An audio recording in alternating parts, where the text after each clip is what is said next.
ನಮಸ್ಕಾರ ವೀಕ್ಷಕರೇ, ಮಾನಸಿಕ ಸ್ವಾಸ್ಥ್ಯ ವಿಶೇಷ ವೈದ್ಯಕೀಯ ಸಂವಾದ ಕಾರ್ಯಕ್ರಮಕ್ಕೆ ಸ್ವಾಗತ. ನಾನು ಗೌತಮ್ ಶೆಟ್ಟಿ.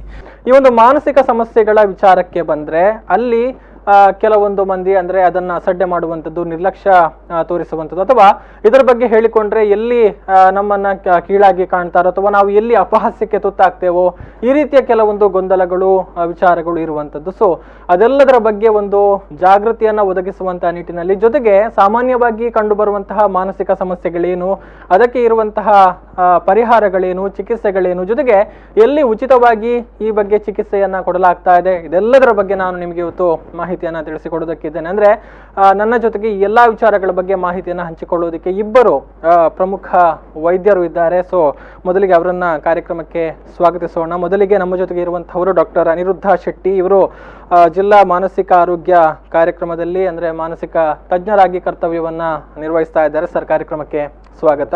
ಅದರ ಜೊತೆಗೆ ನಮ್ಮ ಜೊತೆಗೆ ಇರುವಂತಹವರು ಮತ್ತೊಬ್ಬ ಮಾನಸಿಕ ತಜ್ಞರು ಡಾಕ್ಟರ್ ನೀಲಾಭಾಮಿ ಶೆಣೈ. ಇವರು AJ institute of medical sciences and hospital ನಲ್ಲಿ ಸೇವೆಯನ್ನ ಸಲ್ಲಿಸ್ತಾ ಇದ್ದಾರೆ. ಮಾನಸಿಕ ತಜ್ಞರಾಗಿ ಅನೇಕ ರೋಗಿಗಳಿಗೆ ಚಿಕಿತ್ಸೆಯನ್ನ ಕೊಟ್ಟಿದ್ದಾರೆ. ಮೇಡಮ್, ತಮಗೂ ಕೂಡ ಕಾರ್ಯಕ್ರಮಕ್ಕೆ ಸ್ವಾಗತ. ಎಸ್, ನಾನು ಈಗಾಗಲೇ ಹೇಳಿದೆ, ಅಂದ್ರೆ ಮಾನಸಿಕ ಸಮಸ್ಯೆಗಳು ಅಂದ್ರೆ ಇತರ ದೈಹಿಕ ವಿಚಾರಗಳು ಅಥವಾ ದೈಹಿಕ ಸಮಸ್ಯೆಗಳ ವಿಚಾರಕ್ಕೆ ಕಂಪೇರ್ ಮಾಡಿದ್ರೆ ಎಲ್ಲೋ ಒಂದು ಕಡೆ ಇದು ಅಷ್ಟಾಗಿ ಪ್ರಾಮುಖ್ಯತೆಯನ್ನ ಪಡೆದುಕೊಂಡಿಲ್ಲ, ಅಥವಾ ಜನರಿಗೆ ಇದರ ಬಗ್ಗೆ ಅರಿವು ಇಲ್ಲ ಅನ್ನುವಂತಹ ವಿಚಾರಗಳನ್ನ ನಾವು ಗಮನಿಸಬಹುದು ಸಾಮಾನ್ಯವಾಗಿ. ಸೊ ಮೊದಲನೇದಾಗಿ ಮಾನಸಿಕ ಈ ಒಂದು ಅಸ್ವಸ್ಥತೆ ಅಥವಾ ಮಾನಸಿಕ ಸಮಸ್ಯೆಗಳು ಅಥವಾ ಮೆಂಟಲ್ ಇಲ್ನೆಸ್ ಅಂದ್ರೆ ಏನು ಅನ್ನುವಂಥದ್ದು ಮೊದಲ ಪ್ರಶ್ನೆ. ನೋಡಿ, ಎಲ್ಲರಿಗೆ ಒಂದು ಮನುಷ್ಯರಾಗಿ ಹುಟ್ಟಿದ ನಂತರ ಕೆಲವೊಂದು ಆಲೋಚನೆಗಳಿರ್ತದೆ. ಎಸ್, ಆಲೋಚನೆ ಒಟ್ಟಿಗೆ ಕೆಲವೊಂದು ಭಾವನೆಗಳು ಬರ್ತದೆ ನಮ್ಮಲ್ಲಿ. ಹೌದು, ಖಂಡಿತ. ಹಾಗೆ ನಮ್ಮ ವರ್ತನೆಗಳೇನಿದೆ ಅದು ಕಂಡು ಬರ್ತದೆ. ಫಾರ್ ಎಕ್ಸಾಂಪಲ್, ನಾನು ಬೆಳಿಗ್ಗೆ ಎದ್ದಾಗ ಯಾರೋ ಬಂದು ನನಗೆ ಹೇಳ್ತಾರೆ ನಿಮ್ಗೆ 10 ಲಕ್ಷದ ಲಾಟ್ರಿ ಬಂದಿದೆ ಅಂತ. ತುಂಬಾ ಖುಷಿ ಆಗ್ತದೆ ನನಗೆ. ಖುಷಿಯಾದ ಕೆಲವೊಂದು ಒಳ್ಳೆ ಭಾವನೆಗಳು ಭಾವನೆಗಳು. ಸೊ ಅದನ್ನು ಆಲೋಚನೆ ಮಾಡ್ತಾ ನನಗೆ ಖುಷಿ ಆಗ್ಬೋದು, ಅದನ್ನು ಶೇರ್ ಮಾಡ್ಬೇಕಂತ ನಾನು ಆಫೀಸಿಗೆ ಹೋಗಿ ನನ್ನ ಫ್ರೆಂಡ್ಸಿಗೆ ಪಾರ್ಟಿ ಕೊಡ್ಬೋದು, ಅಥವಾ ಬೇರೆಯವ್ರ 3ನೇ ಜನ ನೋಡೋರು ಹೇಳ್ತಾರೆ ಎಷ್ಟು ಖುಷಿಯಲ್ಲಿದ್ದಾರೆ ಇವ್ರಂತ. ಸೊ ನನ್ನಲ್ಲಿ ಒಂದು ಒಳ್ಳೆ ಆಲೋಚನೆ ಬಂದು, ಆ ಆಲೋಚನೆಯಿಂದ ಕೆಲವೊಂದು ಒಳ್ಳೆ ಭಾವನೆಗಳು ಬಂತು, ಅದರಿಂದ ಕೆಲವೊಂದು ಒಳ್ಳೆ ವರ್ತನೆಗಳು ಕಂಡು ಬಂತು. ಈ ಆಲೋಚನೆ ಮತ್ತೆ ಭಾವನೆ ನನಗೆ ಗೊತ್ತಿರ್ತದೆ, ಆದ್ರೆ ಈ ವರ್ತನೆ ಹೊರಗಡೆಯಿಂದ ಒಂದು 3ನೇ ವ್ಯಕ್ತಿ ನೋಡುವಂಥದ್ದು. ಹೌದು. ಫಾರ್ ಎಕ್ಸಾಂಪಲ್, ಬೆಳಿಗ್ಗೆ ಎದ್ದಾಗ ನನ್ನ ಸ್ಕೂಟರ್ ಯಾರೋ ಕದ್ರಂತ ಮಾಡಿ, ಆವಾಗ ನನ್ಗೆ ಏನಾಗ್ತದೆ, ಬೆಳಿಗ್ಗೆ ಎದ್ದು ಕೂಡ್ಲೆ ಕೋಪ ಇರ್ತದೆ, ಬೇಜಾರ ಇರ್ತದೆ, ಅದ್ರ ಬಗ್ಗೆನೇ ಪುನಃ ಆಲೋಚನೆ ಮಾಡ್ತಿರ್ತೇನೆ. ನಂದು ಯಾಕೆ ಕದ್ದೋಯ್ತು, ಆಚೆ ಮನೆ ಒಂದು ಯಾಕೆ ಹೋಗ್ಲಿಲ್ಲ. ಸೊ ಆವಾಗ ಮುಂದೆ ಹೋದಾಗ ನನ್ನ ಫ್ರೆಂಡ್ ಯಾರೋ ಒಂದು ಆಫೀಸಲ್ಲಿ ಬಂದು ಹಾಯ್ ಅಂತ ಹೇಳಿದ್ರೆ ಅವನಿಗೆ ಬೈದು ಬಿಡ್ತೇನೆ ನಾನು, ಬೆಳಿಗ್ಗೆ ಯಾರು ಸಿಕ್ಲಿಲ್ವ ನಿನ್ಗೆ ಅಂತ.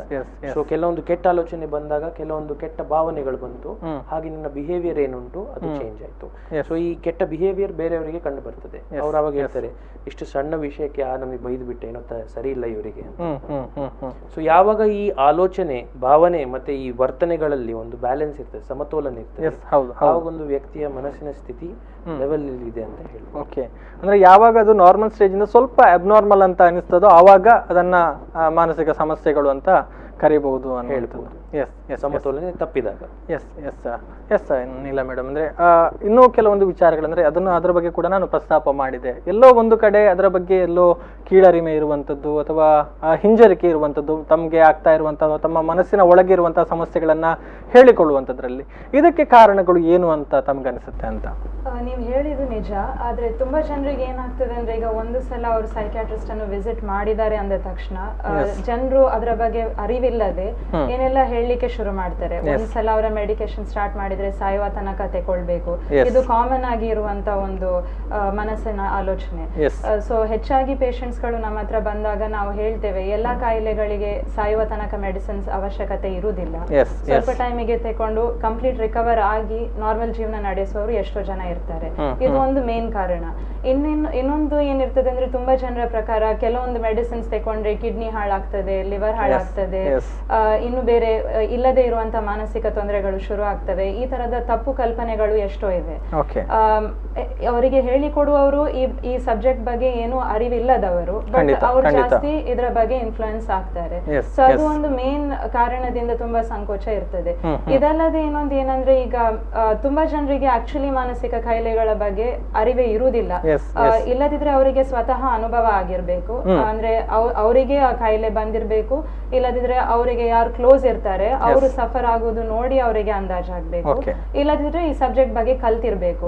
ಇವರನ್ನು ಬಿಟ್ರೆ ಬೇರೆ ಎಲ್ರು ಎಣಿಸುದು ಏನಂದ್ರೆ ಒಂದು ಸಲ ಪ್ರಾಬ್ಲಮ್ ಬಂದಿದೆ ಅಂದ್ರೆ ಲೈಫ್ ಲಾಂಗ್ ಮೆಂಟಲಿ ಇಲ್ಲ ಅಂತ ಒಂದು ಲೇಬಲ್ ಬಿದ್ದು ಬೀಳ್ತದೆ. ಮತ್ತೆ ಸಮಾಜ ಅವರನ್ನು ಆಕ್ಸೆಪ್ಟ್ ಮಾಡುವ ರೀತಿ ಬೇರೆ ಇರ್ತದೆ. ಸೊ ಈ ಒಂದು ಸ್ಟಿಗ್ಮಾ ಇರುವ ಕಾರಣ ಅಂದ್ರೆ ಒಂದು ಸಲ ಈ ತರ ಆದ್ರೆ ನನ್ಗೆ ಮೆಂಟಲ್ ಅಂತ ಕರೀತಾರೆ, ಆ ತರದ ಆಲೋಚನೆಗಳಿಂದಾಗಿ ಕನ್ಸಲ್ಟ್ ಮಾಡ್ಲಿಕ್ಕೆ ಹಿಂಜರಿತಾರೆ. ಬಟ್ ಇದು ಒಂದು ಚಿಕ್ಕ ಮಿಸ್ಟೇಕ್ ಇಂದಾಗಿ ಅವ್ರ ಲೈಫ್ ಲಾಂಗ್ ಏನ್ ಅವರ ಫಂಕ್ಷನಾಲಿಟಿ ಅಥವಾ ಇಂಪ್ರೂವ್ಮೆಂಟ್ಸ್ ಬರ್ಲಿಕ್ಕೆ ಸಾಧ್ಯ ಇತ್ತು ಅದನ್ನೆಲ್ಲ ಕಳ್ಕೊಳ್ಳುವ ಚಾನ್ಸಸ್ ಇರುತ್ತೆ. ಅಂದ್ರೆ ಬಹುಶಃ ಅರಿವು ಮೂಡಿಸುವಂತ ಪ್ರಯತ್ನ ಅಥವಾ ಅವರಿಗೆ ತಿಳಿ ಹೇಳುವ ಪ್ರಯತ್ನಕ್ಕಿಂತ ಅವರನ್ನ ಮತ್ತೆ ಗೊಂದಲಕ್ಕೆ ತಳ್ಳುವಂತ ಪ್ರಯತ್ನಗಳೇ ಹೆಚ್ಚಾಗಿ ನಡೀತದೆ. ಇದು ಅವರ ಮೇಲೆ ಇನ್ಫ್ಲೂಯೆನ್ಸ್ ಆಗುತ್ತೆ ಅನ್ನುವಂಥದ್ದು. ಅಂದ್ರೆ ಸಾಮಾನ್ಯವಾಗಿ ಗಮನಿಸಿದ್ರೆ ಅಂದ್ರೆ ಅನೇಕ ಸಂದರ್ಭಗಳಲ್ಲಿ ಅಂದ್ರೆ ಗಮನಿಸಿದ ಹಾಗೆ ಏನೋ ಒಂದು ತಲೆಗೆ ಪೆಟ್ಟು ಬಿದ್ದಂತ ಸಂದರ್ಭದಲ್ಲಿ ಅಥವಾ ಏನಾದ್ರೂ ಏಟಾದಾಗ ಅಪಘಾತ ಆದಾಗ ಆ ಸಂದರ್ಭದಲ್ಲಿ ಮಾನಸಿಕ ಸಮಸ್ಯೆಗಳು ಕಾಣಿಸಿಕೊಳ್ಳುತ್ತೆ ಅನ್ನುವಂತಹ ಒಂದು ಭಾವನೆಗಳು ಕೂಡ ಇರುವಂತದ್ದು. ಅಂದ್ರೆ ಆಕ್ಚುಲ್ ಆಗಿ ಮಾನಸಿಕ ಸಮಸ್ಯೆಗಳು ಕಾಣಿಸಿಕೊಳ್ಳೋದಕ್ಕೆ ಕಾರಣಗಳು ಏನು ಅನ್ನುವಂಥದ್ದು ಸರ್? ನೋಡಿ, ನಮ್ಮ ಬ್ರೈನ್ ಅಲ್ಲಿ ನ್ಯೂರೋ ಕೆಮಿಕಲ್ಸ್ ಅಂತ ಇರ್ತವೆ. ಸೊ ಈ ರಸಾಯನಗಳಂತ ಹೇಳ್ಬೋದು. ಸೊ ಇದರಲ್ಲಿ ಸಹ ಒಂದು ಸಮತೋಲನೆ ಇರ್ತದೆ. ಹೆಚ್ಚಾಗಿ ಸ್ಟಡೀಸ್ ಪ್ರಕಾರ ಮಾನಸಿಕ ಕಾಯಿಲೆಯಲ್ಲಿ ಇಂಥ ನ್ಯೂರೋ ಕೆಮಿಕಲ್ಸ್ ಅಲ್ಲಿ ಈ ಬ್ಯಾಲೆನ್ಸ್ ತಪ್ಪುತ್ತದೆ ಅಂತ ಹೇಳ್ತಾರೆ. ಈ ಡೋಪಮಿನ್ ಅಥವಾ ಸೆರೋಟೋನಿನ್ ಅಂತ ಕೆಲವೊಂದು ಕೆಮಿಕಲ್ಸ್ ಇರ್ತದೆ. ಸೊ ಬೇರೆ ಬೇರೆ ಕಾಯಿಲೆಯಲ್ಲಿ ಬೇರೆ ಬೇರೆ ರಿಸರ್ಚ್ ನಡೀತಾ ಇರುತ್ತೆ. ಸೊ ಫಾರ್ ಎಕ್ಸಾಂಪಲ್ OCD ಅಂತ ಹೇಳ್ತಾರೆ, ಕೀಳು ರೋಗ ಅಂತ. ಇದರಲ್ಲಿ ಕೆಲವೊಂದು ಪಾತ್ವೇಸ್ ಇರ್ತದೆ. ಫಾರ್ ಎಕ್ಸಾಂಪಲ್ ಕಾಯಿಲೆಗಳಲ್ಲಿ ಕೆಲವೊಂದು ಬ್ರೈನ್ ಇದು ಭಾಗಗಳು ದೊಡ್ಡದಾಗಿರುವುದು ಅಥವಾ ಸ್ವಲ್ಪ ಚಿಕ್ಕದಾಗಿರುವುದು ಕಂಪೇರ್ ಮಾಡಿದಾಗ. ಕೆಲವೊಂದು ಸ್ಟಡೀಸ್ ಅಲ್ಲಿ ಹೀಗೆಲ್ಲ ಕಂಡು ಬಂದಿದೆ. So one is neuro anatomy, ಅಂದ್ರೆ ನಮ್ಮ ಬ್ರೈನ್ ಇದು ಸ್ಟ್ರಕ್ಚರಲ್ ಡಿಫ್ರೆನ್ಸಸ್ ಬಂದಾಗ ಇಂಥ ಕಾಯಿಲೆಗಳು ಬರ್ಬೋದು ಅಂತ ಹೇಳ್ತಾರೆ. ಇನ್ನೊಂದು ನ್ಯೂರೋ ಕೆಮಿಕಲ್, ಅಂದ್ರೆ ಸ್ಕ್ಯಾನ್ಸ್ ಮತ್ತೆ ಇದರಲ್ಲಿ ಏನು ಗೊತ್ತಾಗುದಿಲ್ಲ, ಯೂಶಲಿ CT ಸ್ಕ್ಯಾನ್ MRI ಅದ್ರಲ್ಲಿ ಏನು ಗೊತ್ತಾಗುದಿಲ್ಲ. ಆದ್ರೆ ಈ ಕೆಮಿಕಲ್ಸ್ ಏನಿದೆ ಅದು ಹೆಚ್ಚು ಕಮ್ಮಿ ಆಗೋದ್ರಿಂದ ಕೆಲವೊಂದು ಕಾಯಿಲೆಗಳು ಬರ್ಬೋದು. ಅದು ನ್ಯೂರೋ ಕೆಮಿಕಲ್ ಅಂತ. ಇನ್ನೊಂದು ನಮ್ಮ ಸೈಕೋಸೋಷಿಯಲ್ ಅಂತ ಹೇಳ್ತೇವೆ, ನಮ್ಮ ಆಲೋಚನೆಗಳು. ನಾನು ಹೇಳಿದೆಲ್ಲ ಹೇಗೆ ನಾವು ಥಿಂಕ್ ಮಾಡ್ತೇವೆ. ಸೊ ಕೆಲವ್ರೀಗ ಈಗ ಒಂದು ಬಾಟಲ್ ನೀರ್ ಇಟ್ರೆ ಅದ್ರಲ್ಲಿ ಅರ್ಧ ನೀರ್ ಕಮ್ಮಿ ಇದ್ರೆ ಕೆಲವ್ರು ನೋಡಿದವ್ರು ಹೇಳ್ತಾರೆ, ಅಯ್ಯೋ ಅದ್ರಲ್ಲಿ ನೀರೇ ಇಲ್ಲ, ನಮ್ಗೆ ಇನ್ನು ನೀರ್ ಕಮ್ಮಿ ಆಗ್ತದೆ. ಅದೇ ಇನ್ನೊಂದು ನಮ್ನೀಯ ಜನಗಳು ಇರ್ತಾರೆ, ಅವ್ರು ಅದನ್ನ ನೋಡಿ ಇನ್ನೂ ನಮ್ಗೆ ಅರ್ಧ ನೀರಿದೆ, ನಮ್ಗೆ ಏನು ತೊಂದರೆ ಇಲ್ಲ ಅಂತ ಹೇಳುವ ಆಲೋಚನೆ ಮಾಡುವ ಜನಗಳಿರ್ತಾರೆ. ಸೊ ಯಾರು ಜಾಸ್ತಿಯಾಗಿ ನಾನೇನು ಪ್ರಯೋಜನ ಇಲ್ಲ, ನನಗೆ ಯಾವತ್ತು ಸೋಲು, ಹಾಗಿದ್ದ ಆಲೋಚನೆಗಳು ಯಾರು ಮಾಡ್ತಾರೆ, ಸ್ಟಡೀಸ್ ಪ್ರಕಾರ ಜೀವನದಲ್ಲಿ ಮುಂದುವರಿದಾಗ ಇಂಥವರು ಈ ಖಿನ್ನತೆ ಅಥವಾ ಡಿಪ್ರೆಷನ್ಗೆ ಜಾಸ್ತಿಯಾಗಿ ಬಲಿಯಾಗ್ತಾರೆ. ಸೊ ಅದೊಂದು. ಇನ್ನೊಂದು ಸೋಷಿಯಲ್ ಅಂದ್ರೆ ನಮ್ಮ ಮನೆಯಲ್ಲಿ ಇರುವಂತ ಎನ್ವೈರ್ಮೆಂಟಲ್ ಫ್ಯಾಕ್ಟರ್ಸ್, ನಮ್ಮ ಫ್ಯಾಮಿಲಿ ಮೆಂಬರ್ಸ್, ಫ್ಯಾಮಿಲಿ ಸಪೋರ್ಟ್ ಎಷ್ಟಿದೆ, that also place a major role. ಈಗ ವೆಸ್ಟರ್ನ್ ಕಂಟ್ರೀಸ್ ಅಲ್ಲಿ ಎಲ್ಲ ಅವರವರೇ ಇರುವುದು, ಒಬ್ಬಂಟಿಯಾಗಿರ್ತಾರೆ, ಅಲೋನ್ ಇರ್ತಾರೆ. ಅಂತ ಸಿಚುವೇಶನ್ಸ್ ಅಲ್ಲಿ ನಮಗೆ ಕೆಲವೊಂದು ಮನಸ್ಸಿಗೆ ಸಂಬಂಧಪಟ್ಟ ಕಾಯಿಲೆಗಳು ಬರುವ ಚಾನ್ಸಸ್ ಜಾಸ್ತಿ ಇರ್ತದೆ, ಸೋಷಿಯಲ್ ಸಪೋರ್ಟ್ ಅಂತ. ಇನ್ನೊಂದು, ಮನೆಯಲ್ಲಿ ಯಾವತ್ತು ಆಲ್ಕೋಹಾಲ್ ಕುಡಿಯುವಂತ ಸಂದರ್ಭದಲ್ಲಿ ಗಲಾಟೆ, ತಂದೆ ತಾಯಿ ಮಧ್ಯೆ ಗಲಾಟೆ ಆಗುವುದು, ಅಥವಾ ಇಂಥ ಸಿಚುವೇಶನ್ಸ್ ಅಲ್ಲಿ ಸಹ ಒಂದು ಯಾರು ಚಿಲ್ಡ್ರನ್ ಇದ್ದಾರೆ ಅವರಿಗೆ ಸಹ ತೊಂದರೆ ಬರಬಹುದು. ಬರುವ ಚಾನ್ಸಸ್ ಇದೆ. ಅಂದ್ರೆ ಇದೆಲ್ಲವೂ ಕೂಡ ಆಂತರಿಕವಾಗಿರುವಂತಹ ಕಾರಣಗಳು, ಅಂದ್ರೆ ಇಂಟರ್ನಲ್ ಫ್ಯಾಕ್ಟರ್ಸ್ ಅಂದ್ರೆ ಅಂದ್ರೆ ಬಹುಶಃ ಮೆದುಳಿನ ರಚನೆಯಲ್ಲಿ ಆಗಿರುವಂತಹ ವ್ಯತ್ಯಾಸಗಳು, ಅಂದ್ರೆ ಅದು ಬಹುಶಃ ಅದನ್ನ ಸ್ಟ್ರಕ್ಚರಲ್ ಸಮಸ್ಯೆಗಳು ಅಂತ ಹೇಳ್ಬಹುದು ಅನ್ಸುತ್ತೆ. ಎಸ್, ಅದರ ಜೊತೆಗೆ ಹೊರಗಿನ ಸಮಸ್ಯೆಗಳು ಕೂಡ, ಎಕ್ಸ್ಟರ್ನಲ್ ಫ್ಯಾಕ್ಟರ್ಸ್ ಕೂಡ ಆಗುತ್ತೆ ಅನ್ನುವಂಥದ್ದು. ಎಸ್, ಅದರ ಬಗ್ಗೆ ಮಾಹಿತಿ ಕೊಡೋದಿದ್ರೆ ಎಕ್ಸ್ಟರ್ನಲ್ ಆಗಿ ಯಾವ ರೀತಿಯ ಎಕ್ಸ್ಟರ್ನಲ್ ಆಗಿ ಅವ್ರು ಹೇಳಿದ ಹಾಗೆ ಒಂದು ನಮ್ಮ ಸಪೋರ್ಟ್ ಸಿಸ್ಟಮ್ ಡೆಫಿನೆಟ್ಲಿ ಮ್ಯಾಟರ್ ಆಗ್ತದೆ. ನಾವು ಬೇಸಿಕ್ಲಿ ನಮ್ಮೆಲ್ಲರ ಒಂದು ನೇಚರ್ ಅಂತ ಇರ್ತದೆ. ಅಂದ್ರೆ ಕೆಲವರು ಏನ್ ಹೇಳುದು, ಸ್ವಾಭಾವಿಕವಾಗಿ ನೋಡುದಾದ್ರೆ ತುಂಬಾ ಟೆನ್ಷನ್ ತಗೊಳ್ಳುವಂತ ಸ್ವಭಾವ. ಇಂಥವರೆಲ್ಲ ಮಾನಸಿಕ ಒತ್ತಡಕ್ಕೆ ಸ್ವಲ್ಪ ಬೇಗ ಒಳಗಾಗುತ್ತಾರೆ. ಬಟ್ ಕೆಲವರು ಸ್ವಲ್ಪ ಸ್ಟ್ರಾಂಗ್ ಇರ್ತಾರೆ, ಏನ್ ಸಿಚುವೇಶನ್ ಬಂದ್ರು ಅವ್ರು ಒಳ್ಳೆ ರೀತಿಯಲ್ಲಿ ಹ್ಯಾಂಡಲ್ ಮಾಡುವಂತಹ ಸ್ವಭಾವ ಇರ್ತದೆ. ಇಂಥವ್ರು ಸ್ವಲ್ಪ ಅದಕ್ಕೆ ರೆಸಿಸ್ಟೆಂಟ್ ಆಗಿರಬಹುದು. ಇದಲ್ಲದೆ ಈಗ ಹೆಚ್ಚಿನ ಮಾನಸಿಕ ಕಾಯಿಲೆಗಳು ಆನುವಂಶಿಕವಾಗಿ ಬರುವಂತದ್ದು. ಕುಟುಂಬದಲ್ಲಿ ಇದ್ರೆ ನಮಗೂ ಬರುವಂತ ರಿಸ್ಕ್ ಜಾಸ್ತಿ ಇರ್ತದೆ. ಇನ್ನೊಂದು ಏನಂದ್ರೆ, ಈಗ ಹೊರಗಿನ ಕಾರಣ ನೀವು ಕೇಳಿದ್ರಿ, ನೀವ್ ಹೇಳಿದಾಗೆ ಆಕ್ಸಿಡೆಂಟ್ ಎಲ್ಲ ಆಗುವಾಗ ಕೂಡ ಟ್ರಾಮ್ಯಾಟಿಕ್ ಬ್ರೈನ್ ಬ್ರೈನ್ ಇಂಜುರಿ ಅಂತ ಹೇಳ್ತೇವೆ. ಆ ಸಿಚುವೇಶನ್ಸ್ ಗಳಲ್ಲಿ ಕೂಡ ಮಾನಸಿಕ ತೊಂದರೆಗಳು ಬರುವ ಸಾಧ್ಯತೆ ಉಂಟು. ಬಟ್ ಲೈಫ್ ಲಾಂಗ್ ಉಳಿಬೇಕಂತ ಇಲ್ಲ. ಅವರು ರಿಕವರ್ ಆಗುವ ತನಕ ಸ್ವಲ್ಪ ಏರುಪೇರು ಕಂಡು ಬರ್ಬೋದು ಅವರ ಪರ್ಸನಾಲಿಟಿಯಲ್ಲಿ, ವ್ಯಕ್ತಿತ್ವದಲ್ಲಿ, ಮತ್ತೆ ಅದು ಸರಿಯಾಗುವ ಸಾಧ್ಯತೆ ಇರ್ತದೆ. ಇದಲ್ಲದೆ ಈಗ ಹೊರಗಿನ ಇನ್ನೊಂದು ಫ್ಯಾಕ್ಟರ್ ಏನಂದ್ರೆ ಅಮಲು ಪದಾರ್ಥಗಳನ್ನು ಕನ್ಸ್ಯೂಮ್ ಮಾಡುವಂತದ್ದು. ಇದು ಡ್ರಗ್ಸ್ ಆಗಿರ್ಬೋದು, ಆಲ್ಕೋಹಾಲ್ ಆಗಿರ್ಬೋದು, ನಿಕೋಟಿನ್ ಆಗಿರ್ಬೋದು, ಗಾಂಜಾ ಈಗ ತುಂಬಾ ಕಾಮನ್ ಆಗಿದೆ, ಕ್ಯಾನಬಿಸ್ ಅಂತ ಹೇಳ್ತೇವೆ. ಸೊ ಇದೆಲ್ಲ ಕಾರಣಗಳಿಂದಾಗಿ ಕೂಡ ಮಾನಸಿಕ ಅಸ್ವಸ್ಥತೆಗಳು ಕಂಡು ಬರೋದಕ್ಕೆ ಚಾನ್ಸಸ್ ಇದೆ ಅನ್ನುವಂಥದ್ದು. ಎಸ್, ಇನ್ನಷ್ಟು ವಿಚಾರಗಳ ಬಗ್ಗೆ ಡೀಟೇಲ್ಸ್ ಅನ್ನ ತಗೊಳ್ತೀನಿ. ಅದಕ್ಕಿಂತ ಮುಂಚೆ ಒಂದು ಸಣ್ಣ ಬ್ರೇಕ್ ಅನ್ನು ತಗೊಳ್ಬೇಕಾಗಿದೆ. ಎಸ್, ಮಾನಸಿಕ ಸ್ವಾಸ್ಥ್ಯ ವಿಶೇಷ ವೈದ್ಯಕೀಯ ಸಂವಾದ ಕಾರ್ಯಕ್ರಮ ಮುಂದುವರಿಯುತ್ತೆ. ಆದರೆ ಅದಕ್ಕೂ ಮುನ್ನ ಒಂದು ಪುಟ್ಟದಾದ ವಿರಾಮ.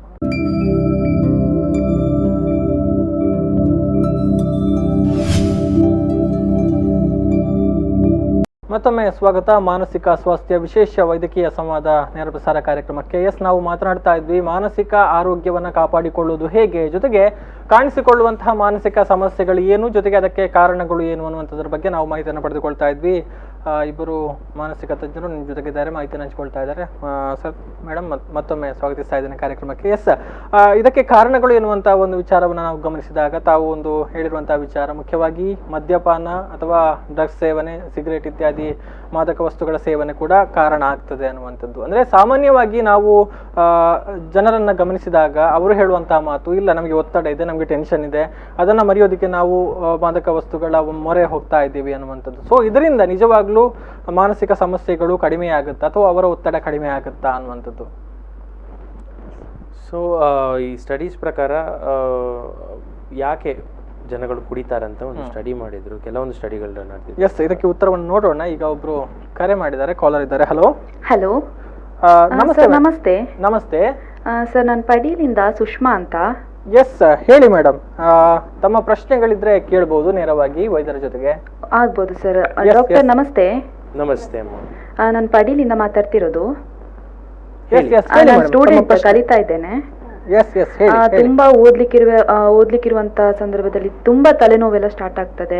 ಅಂದ್ರೆ ಪ್ರೆಷರ್ ಬೀಳುವಂತ ಸಂದರ್ಭದಲ್ಲೆಲ್ಲ ತುಂಬಾ ತಲೆನೋವು ಸ್ಟಾರ್ಟ್ ಆಗ್ತದೆ. ಇದು ಯಾವ ಕಾರಣದಿಂದ ಆಗಿರ್ಬೋದು ಅನ್ನುವಂಥದ್ದು doctor? Okay, yes sir. So headache ಅಂತ ಹೇಳುವುದು ಕಾಮನ್ ಆಗಿ ಅನೇಕ ಕಾರಣಗಳಿರ್ತದೆ.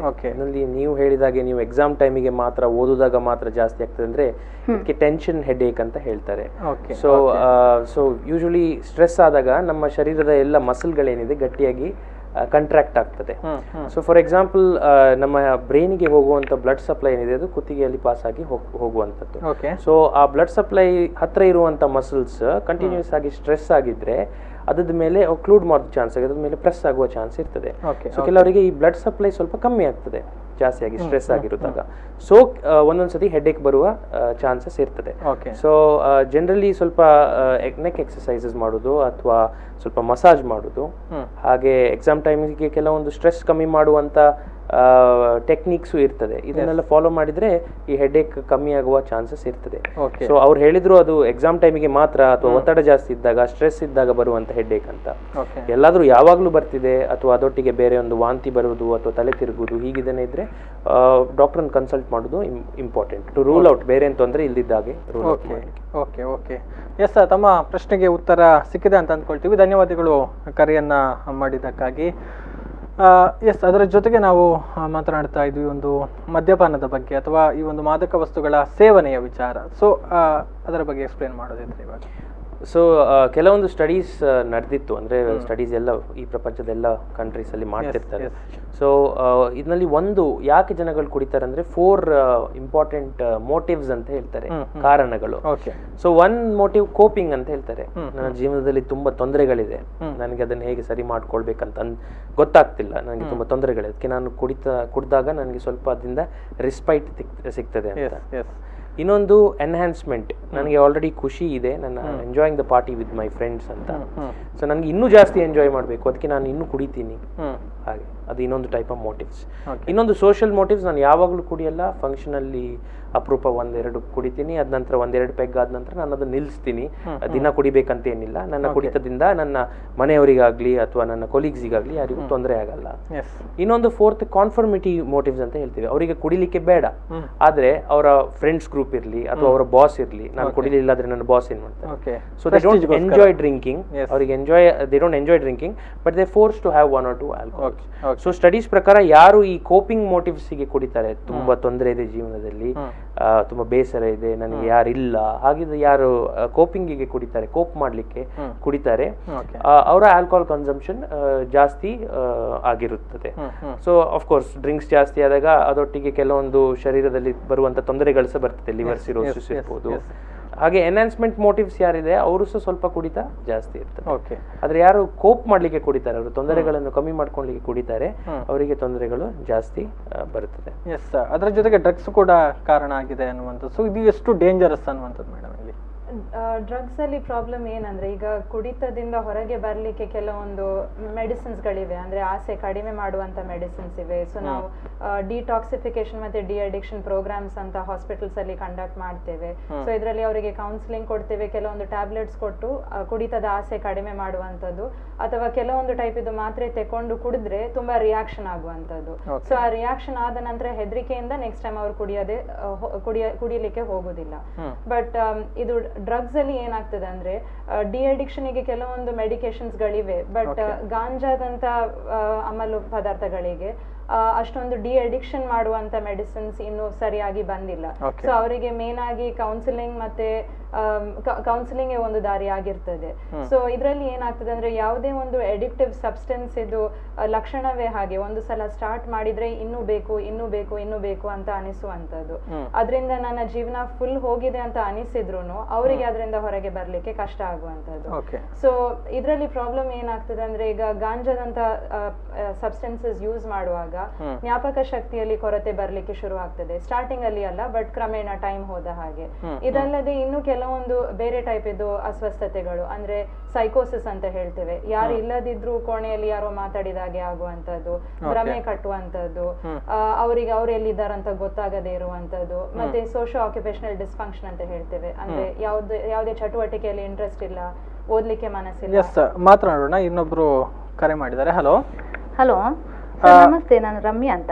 ಎಸ್, ಹೇಳಿ ಮೇಡಮ್, ಹೇಳಿ. ಡಾಕ್ಟರ್ ಇದ್ದಾರೆ, ತಮ್ಮ ಪ್ರಶ್ನೆಗಳಿದ್ರೆ ಕೇಳಬಹುದು. ಹಲೋ, ಹೇಳಿ ಅಮ್ಮ. ಏನಂದ್ರೆ, ತುಂಬಾ ಕೋಪ ಬಂದಾಗ ಕಂಟ್ರೋಲ್ ಎಲ್ಲ ಮಾಡಕ್ಕಾಗಲ್ಲ. ಏನಾದ್ರೂ ಅದರಿಂದ ಏನಾದ್ರೂ ತಲೆಗೆ ಏನಾದ್ರೂ ನರಕ್ಕೆ ಪೆಟ್ಟಾಗ್ಬೋದಾ ಅಂತ. ಇದು ಎಲ್ಲಾ ಸಂದರ್ಭಗಳಲ್ಲಿ ಹಾಗೆ ಅನಿಸುವಂತದ, ಇಲ್ಲ ಕೆಲವೊಮ್ಮೆ ಮಾತ್ರ ಕಂಟ್ರೋಲ್ ಮಾಡ್ಲಿಕ್ಕೆ ಆಗುದಿಲ್ಲ? ಕೆಲವೊಮ್ಮೆ ಮಾತ್ರ. ಈಗ ಎಲ್ಲರಿಗೂ ಸಹಜವಾಗಿ ಮೂಡಲ್ಲಿ ಏರುಪೇರು ಇರ್ತದೆ. ಖುಷಿ ಇರುವಂತ ಸಂದರ್ಭ ಬಂದ್ರೆ ಖುಷಿ ಆಗುದು, ಬೇಜಾರಾಗುವ ಟೈಮಲ್ಲಿ ಅಳು ಬರುದು, ಅಥವಾ ಸಿಟ್ಟು ಭರಿಸುವಂತ ಸಿಚುವೇಶನ್ಸ್ ಇದ್ರೆ ಸಿಟ್ಟು ಬರುದು, ಅದು ಪರವಾಗಿಲ್ಲ. ಬಟ್ ಮಿತಿಮೀರಿ ಸಿಟ್ಟು ಬರ್ತಾ ಇದೆ ಅಂದ್ರೆ, ಎಲ್ಲರೂ ಇದನ್ನು ಗಮನಿಸ್ತಾ ಇದ್ದಾರೆ, ಅದರಿಂದಾಗಿ ನಿಮ್ಗೆ ಕೆಲಸದಲ್ಲಿ ಅಥವಾ ನೀವು ಕಲಿಯುವ ಜಾಗದಲ್ಲಿ ಪ್ರಾಬ್ಲಮ್ ಆಗ್ತಾ ಇದೆ, ಫಂಕ್ಷನ್ಸಿಗೆ ಹೋಗ್ಲಿಕ್ಕೆ ಆಗ್ತಾ ಇಲ್ಲ, ಜನರ ಜೊತೆ ಬೆರಿಲಿಕ್ಕೆ ಆಗ್ತಾ ಇಲ್ಲ, ಎಲ್ಲರೂ ಇದರ ಬಗ್ಗೆ ಕಂಪ್ಲೇಂಟ್ ಮಾಡ್ತಾ ಇದ್ದಾರಂತ ಆದ್ರೆ ಅವಾಗ ನೀವು ಅದರ ಬಗ್ಗೆ ಸ್ವಲ್ಪ ಹೆದರ್ಬೇಕಾಗಬಹುದು. ಬಟ್ ಸಿಟ್ಟನ್ನು ಕಂಟ್ರೋಲ್ ಮಾಡ್ಲಿಕ್ಕೆ ಆಂಗರ್ ಮ್ಯಾನೇಜ್ಮೆಂಟ್ ಟೆಕ್ನಿಕ್ಸ್ ಅಂತ ಇವೆ. ಸೊ ಇದರ ಬಗ್ಗೆ ನಿಮ್ಗೆ ಜಾಸ್ತಿ ಮಾಹಿತಿ ಬೇಕಿದ್ರೆ ನೀವು ಹಾಸ್ಪಿಟಲ್ಗೆ ಬಂದು ಕೂಡ ಪಡೆಯಬಹುದು. ಈಗ ಇನ್ನೊಂದು ಏನಂದ್ರೆ, ಈ ಕೋಪ ಬರ್ತಿದೆ ಅಂತ ಹೇಳಿದ್ರಲ್ಲ ನೀವು, ಇದು ಮೊದ್ಲಿಂದ ಚೇಂಜ್ ಇದ್ರೆ, ಫಾರ್ ಎಕ್ಸಾಂಪಲ್ ಇವರು ಯಾವಾಗ್ಲೂ ಹೀಗಿರ್ಲಿಲ್ಲ, ಇತ್ತೀಚೆಗೆ ಚೇಂಜ್ ಆಗಿದೆ ಅಂತ, ಬದಲಾವಣೆ ಇತ್ತೀಚೆಗೆ ಆರಂಭ ಆಗಿದೆ ಅಂತಿದ್ರೆ, ಸೊ ಅದ್ರಲ್ಲಿ ಒಂದು ಅಂಡರ್ಲೈನ್ ಕಂಡೀಷನ್ ಇರಬಹುದು ಅಂತ. ಕೆಲವರಿಗೆ ಖಿನ್ನತೆ ಇದ್ರೆ ಹಾಗೆ ಆಗ್ತದೆ, ಕೆಲವರಿಗೆ ಆತಂಕ, ಈಗ ನಂಗೆ ತುಂಬಾ ಹೆದರಿಕೆ ಇದೆ, ಕೋಪ ಕಂಟ್ರೋಲ್ ಆಗುದಿಲ್ಲ. ಹೌದು, ನಂಗೀಗ ಎಲ್ಲೋ ದೇವಸ್ಥಾನ ಅಥವಾ ಇದಕ್ಕೆ ಹೋಗ್ಲಿಕ್ಕೆ ತುಂಬಾ ಜನ ಇದ್ದಾರೆ, ನನ್ಗೆ ಹೆದರಿಕೆ ಆಗ್ಬಹುದು. ಸೊ ಅಂತ ಸಿಚುವೇಶನ್ಸ್ ಅಲ್ಲಿ ನನ್ನನ್ನು ಯಾರಾದ್ರೂ ಫೋರ್ಸ್ ಮಾಡಿದ್ರೆ ಸಹ ನಂಗೆ ಸಿಟ್ಟು ಬರುವ ಸಾಧ್ಯತೆ ಇರಬಹುದು, ಅಥವಾ ಸ್ಟ್ರೆಸ್ ಇರ್ಬೋದು, ದಿನ ಒತ್ತಡ ಇರ್ಬೋದು, ಕೆಲಸದಲ್ಲಿ, ಮನೆಯಲ್ಲಿ, ಫ್ಯಾಮಿಲಿಯಲ್ಲಿ ಕಿರಿಕಿರಿಗಳು ಇರ್ತದೆ ಜೀವನದಲ್ಲಿ. ಸೊ ಅಂತ ಸಿಚುವೇಶನ್ ಅಲ್ಲಿ ಆಗುವ ಸಾಧ್ಯತೆಗಳು ಸಹ ಇರುತ್ತದೆ ಅನ್ನುವಂಥದ್ದು. ಎಸ್, ಈ ಬಗ್ಗೆ ಹೆಚ್ಚಿನ ಮಾಹಿತಿಗೆ ಈಗಾಗಲೇ ಮೇಡಮ್ ಹೇಳಿದ್ರು, ಆಸ್ಪತ್ರೆಗೆ ತೆರಳಿ ವೈದ್ಯರನ್ನ ಭೇಟಿ ಆಗಬಹುದು. ಅದರ ಜೊತೆಗೆ ಮಾನಸಿಕ ಆರೋಗ್ಯ ಕಾರ್ಯಕ್ರಮದ ಮೂಲಕ ಉಚಿತವಾಗಿ ಸಲಹೆಗಳನ್ನು ಕೊಡುವಂತಹ ಕಾರ್ಯಕ್ರಮ ಕೂಡ ಇದೆ. ಅದರ ಒಂದು ಸದುಪಯೋಗವನ್ನು ಕೂಡ ತಾವು ಪಡೆದುಕೊಳ್ಬಹುದು ಅಂತ. ಧನ್ಯವಾದಗಳು ರಮ್ಯಾ ಅವರೇ, ಕರೆಯನ್ನ ಮಾಡಿದ್ದಕ್ಕಾಗಿ. ಎಸ್, ಅದರ ಬಗ್ಗೆ ಕೂಡ ಅವ್ರು ಕೇಳಿದ್ರು, ಬ್ರೈನ್ ಅಲ್ಲಿ ಏನಾದ್ರು ತೊಂದರೆಗಳು ಬರ್ತದ ಅಂತ. ಇಲ್ಲ, ಹಾಗಿದೆ ಏನು ತೊಂದರೆ ಬರುವುದಿಲ್ಲ. ಆದ್ರೆ ತೊಂದರೆ ಯಾವಾಗ ಆಗ್ತದೆ ಅಂದ್ರೆ, ನಿಮ್ಮ ರಿಲೇಶನ್ಶಿಪ್ ಯಾರಿದೆ ಫ್ಯಾಮಿಲಿಯಲ್ಲಿ, ಈಗ ಫಾರ್ ಎಕ್ಸಾಂಪಲ್ ಹಸ್ಬೆಂಡ್ ಇರ್ಲಿ ಅಥವಾ ಬ್ರದರ್ ಸಿಸ್ಟರ್ ಇರ್ಲಿ, ಸೊ ಪದೇ ಪದೇ ಇದಾದಾಗ ಅವರಲ್ಲೂ ಒಂದು ಬೇಸರ ಹುಟ್ಟಿಕೊಂಡು ಬರ್ಬೋದು. ಅವರಿಗೆ ಸಹ ಒಂದು ನೆಗೆಟಿವ್, ನಿಮ್ಮ ಬಗ್ಗೆ ನೆಗೆಟಿವ್ ಆಗಿ ಅಭಿಪ್ರಾಯಗಳು, ಫ್ರೆಂಡ್ಸ್ ಇರ್ಬೋದು, ಕಾಲೀಗ್ಸ್ ಇರ್ಬೋದು. ಓಕೆ, ಅದರ ಬಗ್ಗೆ ಎಸ್ ಮೇಡಮ್ ತಾವು ಎಕ್ಸ್ಪ್ಲೇನ್ ಮಾಡ್ತಾ ಇದ್ರೆ ಮುಖ್ಯವಾಗಿ ಒಂದು ಡ್ರಗ್ಸಿಂದ ಆಗುವಂತಹ ಸಮಸ್ಯೆಗಳ ಬಗ್ಗೆ. ಹೌದು, ಅದೇ. ಸೊ ಈ ಡ್ರಗ್ಸ್ಗಳಿಂದಾಗಿ ಬೇರೆ ಬೇರೆ ತರದ ಮಾನಸಿಕ ತೊಂದರೆಗಳು ಕಂಡು ಬರುವ ಸಾಧ್ಯತೆ ಇದೆ. ಸೊ ಈಗ ಆಲ್ರೆಡಿ ಕುಟುಂಬದಲ್ಲಿ ಮಾನಸಿಕ ತೊಂದರೆಗಳು ಇತ್ತು ಅಂತ ಆದ್ರೆ ಆನುವಂಶಿಕವಾಗಿ ಬರುವಂತದ್ದು ಹೇಗೂ ಬರ್ತದೆ. ಬಟ್ ಈ ತರದ ಡ್ರಗ್ಸ್ ಯೂಸ್ ಮಾಡುವಾಗ ಏನಾಗ್ತದೆ ಅಂದ್ರೆ, ನಾವು ಇಂಗ್ಲಿಷ್ ಅಲ್ಲಿ ಬ್ರಾಡ್ ಫಾರ್ವರ್ಡ್ ಹೈಪೋಥೆಸಿಸ್ ಅಂತ ಹೇಳ್ತೇವೆ. ಅಂದ್ರೆ ಯಾವಾಗ್ಲೂ ಒಂದು ಆಗ್ಬೇಕಾಗಿರುವಂತದ್ದು ಸ್ವಲ್ಪ ಬೇಗವೇ ಮ್ಯಾನಿಫೆಸ್ಟ್ ಆಗ್ಲಿಕ್ಕೆ ಶುರು ಆಗುವಂತದ್ದು. So may be 10 years down the line ಆಗುವಂತ ಸಮಸ್ಯೆ ಸ್ವಲ್ಪ ಬೇಗನೆ ಕಂಡು ಬರುವ ಸಾಧ್ಯತೆ ಇರ್ತದೆ. ಸೊ ಕ್ಯಾನಬಿಸ್ ಅಲ್ಲಿ, ಗಾಂಜಾದಲ್ಲೆಲ್ಲ ಇದು ಕಾಮನ್ ಆಗಿ ಕಂಡು ಬರುವಂತದ್ದು. ಈಗ ಅವರಷ್ಟಕ್ಕೆ ಮಾತಾಡುವಂತದ್ದು, ನೆಗಾಡುವಂತದ್ದು, ನಾವು ಸ್ಕಿಜೋಫ್ರೆನಿಯಾ ಅಂತ ಇಲ್ಲದಿದ್ರೆ ಹೇಳ್ತೇವೆ, ಕನ್ನಡದಲ್ಲಿ ಚಿತ್ತ ವಿಕಲತೆ ಅಂತ ಕರೀತೇವೆ. ಸೊ ಈ ತರದ ತೊಂದರೆಗಳು ಕಂಡು ಬರುವ ಸಾಧ್ಯತೆ ಇದೆ. ಮತ್ತೆ ಲೈಫ್ ಲಾಂಗ್ ಅವರಿಗೆ ಮಾನಸಿಕ ಅಂದ್ರೆ ಸೈಕ್ಯಾಟ್ರಿಕ್ ಮೆಡಿಕೇಶನ್ಸ್ ಬೇಕಾಗುವ ಪರಿಸ್ಥಿತಿ ಬರಬಹುದು. ಅಂದ್ರೆ ತೀರಾ ಫೈನಲ್ ಸ್ಟೇಜ್ಗೆ ಹೋದ್ರೆ ಅನ್ನುವಂತ ಕೆಲವೊಂದು ಕಾಯಿಲೆಗಳಲ್ಲಿ ಬೇಕಾಗಬಹುದು, ಎಲ್ಲದಲ್ಲ ಕೆಲವರಲ್ಲಿ. ಅದರ ಜೊತೆಗೆ ಈಗ ತಾವೇ ಹೇಳಿದ್ರಿ ಖಿನ್ನತೆ ಅನ್ನುವಂಥದ್ದು ಅಥವಾ ಡಿಪ್ರೆಷನ್ ಅನ್ನುವಂಥದ್ದು ಕೂಡ ಬಹಳ ದೊಡ್ಡ ಒಂದು ಪಾತ್ರವನ್ನು ವಹಿಸ್ತದೆ ಮಾನಸಿಕ ಸಮಸ್ಯೆಗಳಲ್ಲಿ. ಅಂದ್ರೆ ಇತ್ತೀಚಿನ ಒಂದು ಯುವಜನಾಂಗವನ್ನು ನಾವು ಗಮನಿಸಿದ್ರೆ ಪ್ರತಿಯೊಬ್ಬರು ಕೂಡ ಡಿಪ್ರೆಷನ್ಗೆ ಒಳಗಾಗಿರ್ತಾರೆ ಒಂದಲ್ಲ ಒಂದು ಕಾರಣಕ್ಕೆ ಅನ್ನುವಂಥದ್ದು. ಸೊ ಇದು ಹೇಗೆ ಮತ್ತೆ ಇದಕ್ಕೆ ಸೊಲ್ಯೂಷನ್ ಏನು ಅನ್ನುವಂಥದ್ದು ಅಂದ್ರೆ ಸುಲಭವಾಗಿ ಇರುವಂಥದ್ದು? ನೋಡಿ, ನಾನು ಇತ್ತೀಚೆಗೆ ಸುರತ್ಕಲ್ ಹಾಸ್ಪಿಟ್ಲಿಗೆ ಹೋದಾಗ ನನ್ನ ಡ್ಯೂಟಿ ನಡೆದ ನಂತರ ಹೊರಗಡೆ ಬಂದಿದ್ದೆ. ಸೊ ಆವಾಗ ಅಲ್ಲಿ ಜನಗಳು ಸೇರಿದ್ರೆ ಏನಾಯ್ತು ಅಂತ ಕೇಳಿದಾಗ ಒಂದು ಪೋಸ್ಟ್ ಮಾರ್ಟಮ್ ಇದೆ, ಆತ್ಮಹತ್ಯೆ ಮಾಡ್ಕೊಂಡಿದ್ದಾರೆ. ಸೊ ನಾನು ಹೋಗಿ ಅಲ್ಲಿ ಜಸ್ಟ್ ಜನ ಎಲ್ಲ ಸೇರಿದಾಗ ನೋಡಿದಾಗ ನಾನು ಜಸ್ಟ್ ನೋಡ್ತಿದ್ದೆ. ಸೊ ಡಾಕ್ಟರ್ ಆಗಿದ್ದರಿಂದ ನಮಗೆ ಒಳಗೆ ಹೋಗ್ಲಿಕ್ಕೆ ಆಗ್ತದೆ, ನಾನು ಒಳಗೆ ಹೋಗ್ಲಿಲ್ಲ, ಹೊರಗಡೆಯಿಂದ ನೋಡ್ತಿದ್ದೆ. ಸೊ ನಾನು ಜಸ್ಟ್ ಆ ಬಾಡಿ ನೋಡಿದಾಗ ನಾನು ನೆನ್ಸ್ಕೊಂಡೆ, ಎಲ್ಲಾದ್ರೂ ಈ ವ್ಯಕ್ತಿ ನನಗೆ ಮೊದಲು ಸಿಕ್ಕಿದ್ರೆ ಎಲ್ಲಾದ್ರೂ ನನಗೇನಾದ್ರೂ ಮಾಡ್ಲಿಕ್ಕೆ ಆಗ್ತಿತ್ತಾ ಅಂತ ಎನ್ಸ್ಕೊಂಡೆ. ಆಗ್ತದ ಇಲ್ವಾ ನನ್ಗೆ ಗೊತ್ತಿಲ್ಲ, ಆದ್ರೆ ನಾನು ಪ್ರಯತ್ನ ಅಂತೂ ಮಾಡ್ತಿದ್ದೆ. ಒಂದು ಅವಕಾಶ ಇತ್ತು. ಹೌದು, ಒಂದು ಅವಕಾಶ ಇತ್ತು. ಸೊ ಜಾಸ್ತಿಯಾಗಿ ಈ ಸ್ಯೂಸೈಡ್ ಎಲ್ಲಿ ನಡೀತದೆ, 90% ಆಫ್ ದ ಪೀಪಲ್ ಯಾರು ಆತ್ಮಹತ್ಯೆ ಪ್ರಯತ್ನ ಮಾಡ್ತಾರೆ ಅಥವಾ ಸ್ಯೂಸೈಡ್ ಮಾಡ್ತಾರೆ, ಅವರಿಗೆ ಯಾವ್ದಾದ್ರು ಒಂದು ನಮ್ನಿಯ ಮನಸ್ಸಿಗೆ ಸಂಬಂಧಪಟ್ಟ ಕಾಯಿಲೆ ಇದ್ದೇ ಇರ್ತದಂತ ಆಕೆ ಇದು ನಮ್ಮ ಸ್ಟಡೀಸ್ ಏನಿದೆ ಅದು ಹೇಳ್ತದೆ. ಸೊ ಕೆಲವೊಂದು ಕಾರಣಕ್ಕೆ ಕೆಲವರು ಸ್ವಲ್ಪ ಅದನ್ನು ಹೇಳ್ಕೊಳ್ಳಿಕ್ಕೆ ಇದು ಮಾಡ್ತಂತೆ, ಎಲ್ಲೋ ಒಂದು ಅವರು ಅದನ್ನು ಕಮ್ಯುನಿಕೇಟ್ ಮಾಡಿರ್ತಾರೆ. ಒಂದೇ ಅವರ ಮನೆಯವರಾಗಿರ್ಲಿ, ಫ್ಯಾಮಿಲಿ ಮೆಂಬರ್ಸ್ ಯಾರಿಗಿರ್ಲಿ, ವೈಫ್ ಇರ್ಲಿ, ಹಸ್ಬೆಂಡ್ ಇರ್ಲಿ, ಅದನ್ನೆಲ್ಲೋ ಕಮ್ಯುನಿಕೇಟ್ ಮಾಡಿರ್ತಾರೆ. ಯಾಕಂದ್ರೆ ಅದು ಒಂದು ನಮ್ನಿ ಆಸ್ಕಿಂಗ್ ಫಾರ್ ಹೆಲ್ಪ್. ಸೊ ಎಲ್ಲಿ ನಾವು ಯಾರಾದರೂ ಅದ್ರ ಬಗ್ಗೆ ಮಾತಾಡ್ತಿದ್ರೆ, ಅಂದರೆ ನನಗೆ ಹೀಗಿದ ಆಲೋಚನೆಗಳು ಬರ್ತಿದೆ, ನನಗೆ ಜೀವನ ಬೇಡ, ತುಂಬ ತೊಂದರೆ ಇದೆ, ಹೀಗಿರೋದಕ್ಕಿಂತ ಸಾಯುವುದೇ ಒಳ್ಳೆಯದು, ಅದನ್ನೆಲ್ಲಾದ್ರೂ ಯಾರಾದರೂ ಎಕ್ಸ್ಪ್ರೆಸ್ ಮಾಡಿದರೆ ನಾವು ಅದನ್ನು ಲೈಟಾಗಿ ತಗೊಳ್ಬಾರ್ದು. ಅವರನ್ನು ಒಂಥರ ಮಾತಾಡಿಸ್ಬೇಕು, ತುಂಬ ತೊಂದರೆ ಇದ್ದರೆ ಅವರಿಗೆ ಅಡ್ವೈಸ್ ಕೊಡಬೇಕು, ಎಲ್ಲಿ ಹೋಗಿ ಅವರು ಟ್ರೀಟ್ಮೆಂಟ್ ತೊಗೊಳ್ಬೋದು ಅಥವಾ ಅದ್ರ ಬಗ್ಗೆ ಜಾಸ್ತಿ ಇನ್ಫಾರ್ಮೇಷನ್ ಅನ್ನು ತೊಗೊಳ್ಬೋದು, ಡಾಕ್ಟರ್ಗೆ ತೋರಿಸ್ಬೋದು, ಸೈಕ್ಯಾಟ್ರಿಸ್ಟ್ ಆಗಲಿ, ಸೈಕಾಲಜಿಸ್ಟ್ ಆಗಲಿ. ಯಾಕಂದ್ರೆ ನಾವು ಸುಯಿಸೈಡ್ ಅನ್ನು ಪ್ರಿವೆಂಟಬಲ್ ಎಮರ್ಜೆನ್ಸಿ ಅಂತಲೇ ಕರೆಯುವಂಥದ್ದು. ಸೊ ಆಕ್ಚುಲಿ ಅದನ್ನು ಅವಾಯ್ಡ್ ಮಾಡ್ಲಿಕ್ಕೆ ಸಾಧ್ಯ ಉಂಟು. ಅವ್ರು ಹೇಳಿದಾಗೆ ಇದು ಸೈನ್ಸ್ ಕ್ರೈ ಫಾರ್ ಹೆಲ್ಪ್ ಇರ್ತದೆ. ಏನಾದ್ರು ಅವರು ವಾಯ್ಸ್ ಔಟ್ ಮಾಡ್ತಾರೆ, ನನ್ಗೆ ಏನು ಬದುಕೋದು ಬೇಡ, ಸತ್ತೋದ್ರೆ ಒಳ್ಳೇದಿತ್ತು, ಈ ತರ ಎಲ್ಲ ಇರುವಾಗ ನಾವು ಅದನ್ನು ಪಿಕಪ್ ಮಾಡಿ ಲೈಟ್ಲಿ ತಗೊಳ್ಬಾರ್ದು, ಇಗ್ನೋರ್ ಮಾಡಬಾರ್ದು. ಆಲ್ಸೋ ಡಿಪ್ರೆಷನ್ ಅಥವಾ ಖಿನ್ನತೆ ಕಂಪ್ಲೀಟ್ಲಿ ಕ್ಯೂರ್ ಆಗುವಂತ ಕಾಯಿಲೆ. ಸೊ ಇದಕ್ಕೆ ಕೂಡ ಟ್ರೀಟ್ಮೆಂಟ್ ಸಿಗದೇ ಇದ್ದಲ್ಲಿ ಇದು ತೀವ್ರತೆ ಜಾಸ್ತಿ ಆಗಿ ಮತ್ತೆ ಪ್ರಾಬ್ಲಮ್ಯಾಟಿಕ್ ಆಗ್ಬಹುದು. ಬಟ್ ಇನಿಷಿಯಲ್ ಸ್ಟೇಜಸ್ ಅಲ್ಲೇ ಮ್ಯಾನೇಜ್ ಮಾಡಿದ್ರೆ ಅವರಿಗೆ ಅವರು ನಾರ್ಮಲ್ ಜೀವನ ನಡೆಸುವಂತ ಸಾಧ್ಯತೆಗಳಿದೆ. ಎಸ್, ಇದಕ್ಕೆ ಸಂಬಂಧಪಟ್ಟಾಗಿ ಇನ್ನು ಅನೇಕ ಪ್ರಶ್ನೆಗಳಿದೆ, ಉತ್ತರವನ್ನು ಪಡೆದುಕೊಳ್ತೀನಿ. ಅದಕ್ಕಿಂತ ಮುಂಚೆ ಸಣ್ಣ ಬ್ರೇಕ್ ತಗೊಂಡು ವಾಪಸ್ ಬರ್ತೀನಿ. ಎಸ್, ಮಾನಸಿಕ ಸ್ವಾಸ್ಥ್ಯ ವಿಶೇಷ ಕಾರ್ಯಕ್ರಮ ಮುಂದುವರಿಯುತ್ತೆ ಇನ್ನೊಂದು ಸಣ್ಣ ವಿರಾಮದ ನಂತರ.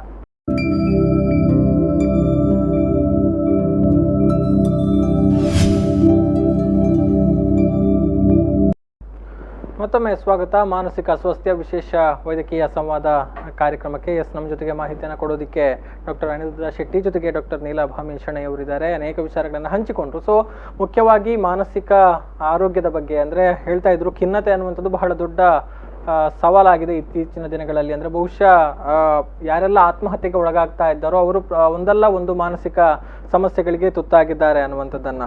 ಸೊ ತಾವು ಹೇಳ್ತಾ ಇದ್ರಿ ಯಾವುದಂದ್ರೆ ಖಿನ್ನತೆಗೆ ಒಳಗಾದಂತಹ ಲಕ್ಷಣಗಳು ಯಾವುದೇ ವ್ಯಕ್ತಿಯಲ್ಲಿ ಕಂಡು ಬಂದರೆ ಅದನ್ನು ಯಾರು ಕೂಡ ಲೈಟ್ ಆಗಿ ತೆಗೆದುಕೊಳ್ಬಾರ್ದು ಅನ್ನುವಂಥ. ಸೊ ಅದರ ಬಗ್ಗೆ ಸ್ವಲ್ಪ ಡೀಟೇಲ್ ಆಗಿ ಎಕ್ಸ್ಪ್ಲೇನ್ ಮಾಡ್ಬೋದು ಅನ್ನುವಂದ್ರೆ ಹೇಗೆ ನಾವು ಐಡೆಂಟಿಫೈ ಮಾಡ್ಬೋದು ಒಬ್ಬ ವ್ಯಕ್ತಿ ಖಿನ್ನತೆಗೆ ಒಳಗಾಗಿದ್ದಾನೆ ಅಂದರೆ ನೋಡಿದ ಕೂಡಲೇ ಹೇಗೆ ನಮಗೆ ಗೊತ್ತಾಗುತ್ತೆ ಅನ್ನುವಂಥದ್ದು?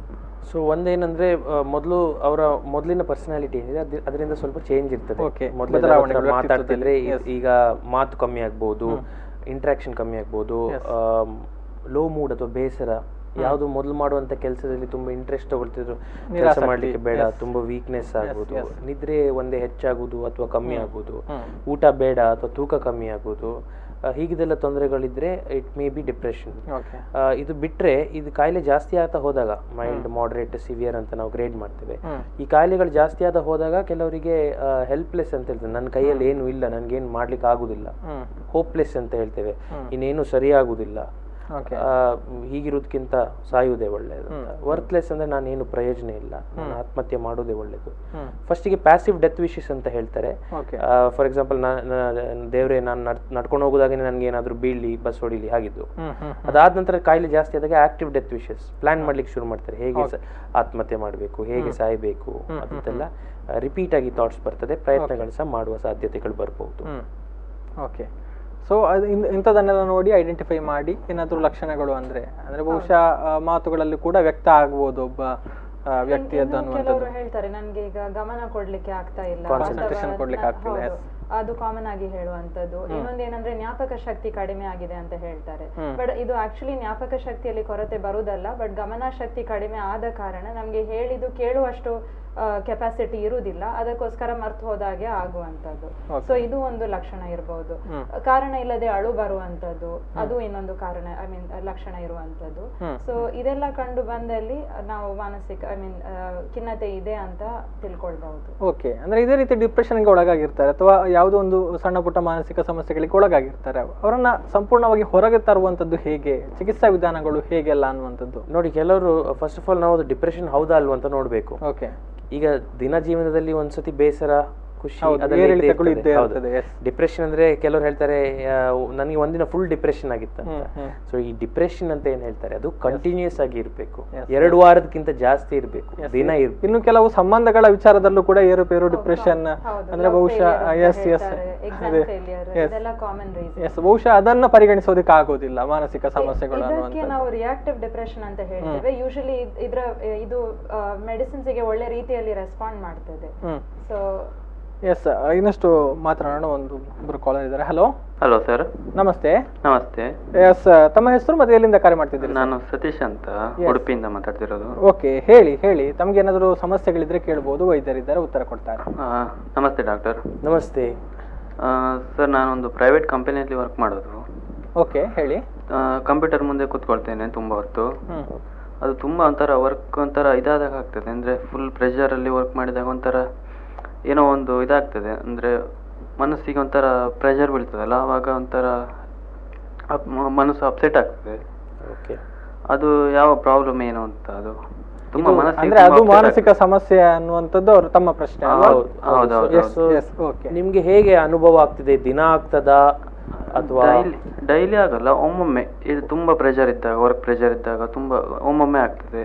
ಓಕೆ, ತುಂಬಾ ಎದ್ದು ಹೋಗುವಂತ ಅನಿಸ್ತದೆ, ಹಾಗೆಲ್ಲ ಆಗ್ತದೆ. ಸೊ ಅವಾಗ ಏನ್ ಮಾಡ್ತೀರಿ ನೀವು?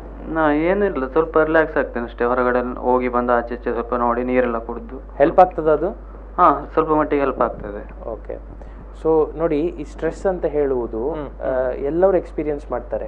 ಸೊ ಎಲ್ಲರಿಗೊಂದು ಕೋಪಿಂಗ್ ಅಂತ ಇರ್ತದೆ, ಹೇಗೆ ಆ ಒತ್ತಡವನ್ನು ಹ್ಯಾಂಡಲ್ ಮಾಡ್ಬೋದು. ಈಗ ಒಂದು ಬಾಡಿ ಬಿಲ್ಡರಿಗೆ 200 kg ಒಂದು ಡಂಬೆಲ್ ತೆಗೆದು ಹೀಗೆ ತೆಗೆದು ಬಿಸಾಕ್ತಾನೆ, ಅದೇ ನನಗೆ ಆಗುದಿಲ್ಲ, ಅದು ಅವನ ಫಿಸಿಕಲ್ ಸ್ಟ್ರೆಂತ್.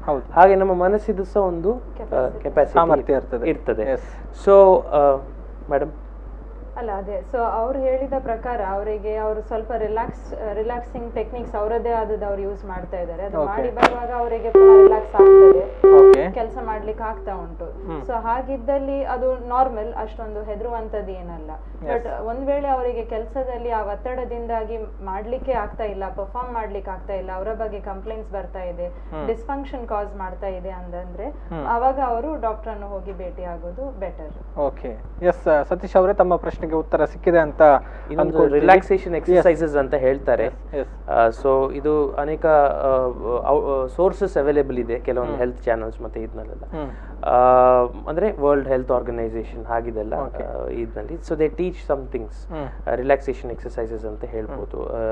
ಇಂಥ ರಿಲ್ಯಾಕ್ಸೇಷನ್ ಎಕ್ಸರ್ಸೈಸಸ್, ಈ ಒತ್ತಡ ಬರುವಂಥ ಸಿಚುವೇಶನ್ ಅಲ್ಲಿ ಇಂಥ ರಿಲ್ಯಾಕ್ಸೇಷನ್ ಎಕ್ಸರ್ಸೈಸಸ್ ಮಾಡೋದ್ರಿಂದ ಸ್ವಲ್ಪ ರೆಸ್ಪೈಟ್ ಸಿಗ್ತದೆ ಈ ತೊಂದರೆಗಳಿಂದ, ಈ ಒತ್ತಡದಿಂದ ಸ್ವಲ್ಪ ಸ್ಟ್ರೆಸ್ ಕಮ್ಮಿ ಆಗುವ ಇದಿರ್ತದೆ. ರೆಗ್ಯುಲರ್ ಎಕ್ಸರ್ಸೈಸ್ ಮಾಡೋದು ನಮ್ಮ ಮನಸ್ಸಿಗೆ ಏನು ಖುಷಿ ಸಿಗ್ತದೆ, ಹಾಗಿದ್ದೊಂದು ಒಂದು ವಾರದಲ್ಲಿ ಒಂದ್ ದಿನ ನಮ್ಗಂತ ಇಟ್ಕೊಳ್ಬೇಕಾಗ್ತದೆ.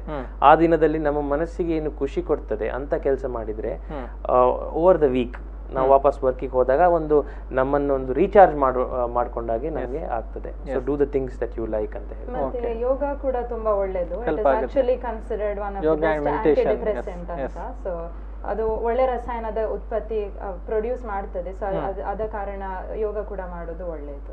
ಸೊ ಇದೆಲ್ಲವೂ ಕೂಡ ಸುಲಭವಾಗಿ ಡಿಪ್ರೆಷನ್ ಇಂದ ಹೊರಗೆ ಅಥವಾ ಒತ್ತಡವನ್ನ ನಿವಾರಣೆ ಒತ್ತಡವನ್ನು ಎಸ್ ನಾವು ಡಿಪ್ರೆಷನ್ ಇಂದ ಹೊರಗೆ ಬರುವಂತದ್ದು ಹೇಗೆ ಅನ್ನುವಂಥದ್ರ ಬಗ್ಗೆ ನಾವು ನೋಡ್ತಾ ಇದ್ವಿ.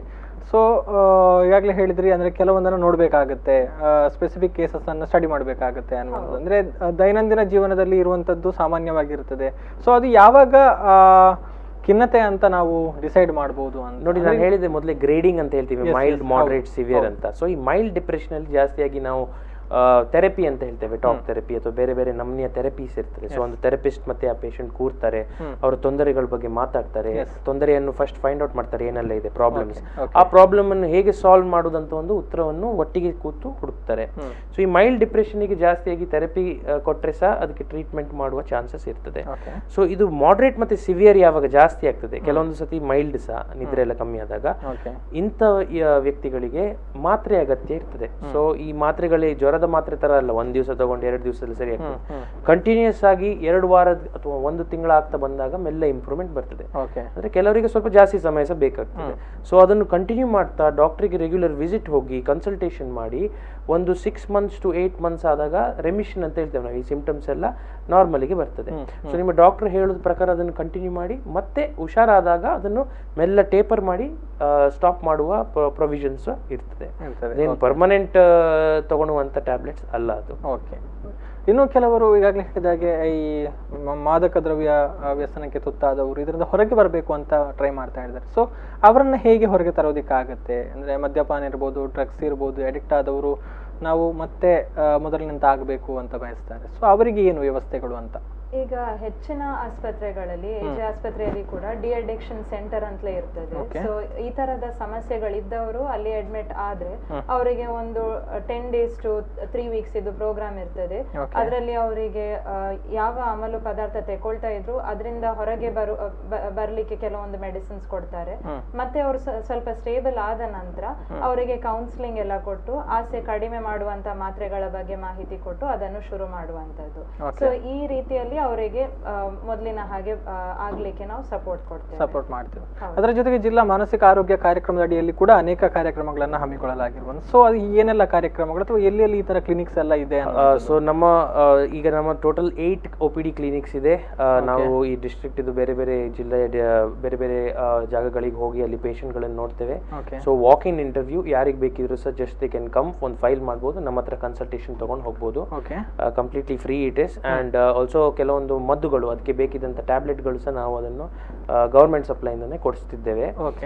ಸೊ ಬೇರೆ ಬೇರೆ ದಿನಗಳು ನಾವು ಯೂಶುವಲಿ ಟ್ಯೂಸ್ಡೇಸ್ ಅಂಡ್ ಫ್ರೈಡೇಸ್, ನಾವು first Tuesday of every month ನಾವು ಬಂಟ್ವಾಲಿಗೆ ಹೋಗ್ತೇವೆ, ಸೆಕೆಂಡ್ ಟ್ಯೂಸ್ಡೇ ಪುತ್ತೂರಿಗೆ ಹೋಗ್ತೇವೆ ತಾಲೂಕು ಹಾಸ್ಪಿಟಲ್, ಥರ್ಡ್ ಟ್ಯೂಸ್ಡೇ ನಾವು ಬೆಳ್ತಂಗಡಿಗೆ ಹೋಗ್ತೇವೆ, ಫೋರ್ತ್ ಟ್ಯೂಸ್ಡೇ ನಾವು ಸುಳ್ಳಿಯಾಗಿ ಹೋಗ್ತೇವೆ. ಹಾಗೆ ಫಸ್ಟ್ ಫ್ರೈಡೇ ನಾವು ಕಡಬಗೆ ಹೋಗ್ತೇವೆ, ಸೆಕೆಂಡ್ ಫ್ರೈಡೇ ನಾವು ಮೂಡಬಿದ್ರೆಗೆ ಹೋಗ್ತೇವೆ, ಥರ್ಡ್ ಫ್ರೈಡೇ ನಾವು ಉಲ್ಲಾಲಿಗೆ ಹೋಗ್ತೇವೆ, ಅಂಡ್ ಫೋರ್ತ್ ಫ್ರೈಡೇ ನಾವು ಸುರತ್ಕಲ್ಲಿಗೆ ಹೋಗ್ತೇವೆ.